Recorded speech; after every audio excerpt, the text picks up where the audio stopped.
Շնորհակալ եմ, մեծարգո ազգային ժողովի փոխնախագահ, հարգելի գործընկերներ, հարգելի հայրենակիցներ, առաջարկվող նախագիծը երկրորդ ընթերցմամբ կատարել ենք մի շարք փոփոխություններ, նախ ներկայացնեմ բովանդակությունը եւ հետո գուցե փոփոխություններին նաեւ մանրամասն անդրադառնամ։ Ըստ էության Հայաստանի Հանրապետության անկախացումից հետո այս 30 տարիների ընթացքում Խորհրդային միությունում գործող ամենատարբեր կազմակերպությունները, արմիությունները, մշակութային կամ այլ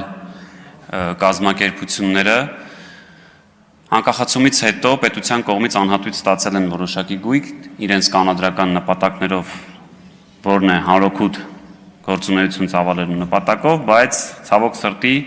վերջին տասնամյակների ընթացքում այդ գույքերը իրենց կանոնադրական նպատակներից շեղվելով օտարվել, վաճառվել են, այդ թվում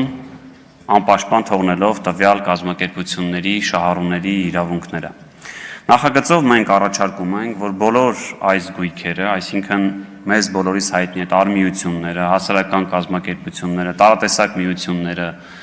նկարիչների, գրողների եւ այլն, այս բոլոր կազմակերպությունների գույքերը օրենքի ընդունումից հետո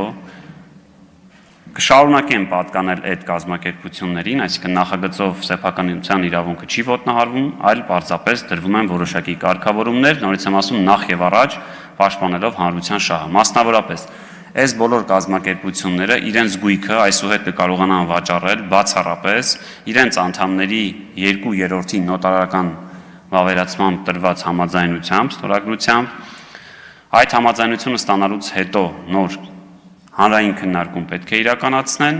հանրային քննարկումի ավարտից հետո էլ այս գույքերը կարող են վաճառել բացառապես աճուրդի եղանակով, հրապարակային աճուրդի եղանակով, այսինքն փորձել ենք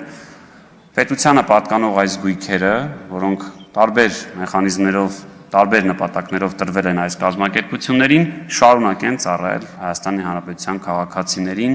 ինչի համար որ տրամադրվել է։ Մենք օգտվելով նաև առիթից, ես ուզում եմ բոլոր այս կազմակերպությունների շահառուներին խորհուրդ տալ հետևել իրենց կազմակերպության գործունեությանը, նախ եւ առաջ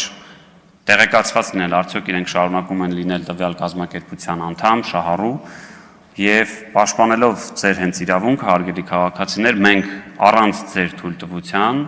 այս օրենքով արգելում ենք, որ ձեր կազմակերպության ղեկավար մարմինները կարողանան վաճառել։ Նորից եմ նշում, այս բոլոր կազմակերպությունները մինչեւ նոտարական կարգով վավերացված ընդհանուր անդամների 2/3 համաձայնությունը չունենան, չեն կարող սկսել վաճառքի process-ը։ Նորից եմ ասում, ստորագրությունները հավաքելուց հետո պարտադիր պետք է անցկացվի հանրային դասումներ,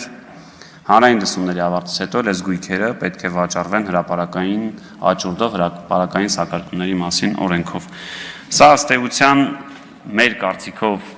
օրենքի շրջանակում եւ իրավունքի սկզբունքները չխախտելով են մաքսիմալ կարգավորումն է, որով մենք պաշտպանում ենք Հայաստանի Հանրապետության քաղաքացիներին, որոնք չպետք է մամուլից կամ հետաքննական լրատվամիջոցների կողմից հրապարակված հոդվածներից տեղեկանան, որ իրենց շատ հայտնի որևէ գույք գրավադրվել է բանկում կամ վաճառվել է եւ այդտեղ նախատեսվում է օրինակ մարզադպրոցի փոխարեն կառուցել օրինակ թաղամաս կամ այլ բիզնես գործունեության համար շենք շինություններ։ Քանի որ կա ժամանակ, ես ասեմ նաև, որ այս կազմակերպությունները այս process-ները չանցնելու դեպքում պարզապես չեն կարող կադաստրի կոմիտեից ստանալ միասնական տեղեկան, քանի որ մինչև այս 3 փուլերը չանցնեն, նրանց գնման գործընթացը, եթե սա շատ ավելի պարզ եմ ասում, գուցե իրավական տերմինաբանությամբ մի փոքր սխալվեմ, բայց փորձում եմ հնարավորինս պարզ ներկայացնել, մինչև այս process-ները չանցնեն, նոտարը չի կարող վավերացնել առողջարքի պայմանագիրը, ավելին նման գործընթացները անտեսելով կնքված պայմանագրերը ըստ օրենքի կհամարվեն առ ոչինչ։ Շնորհակալ եմ։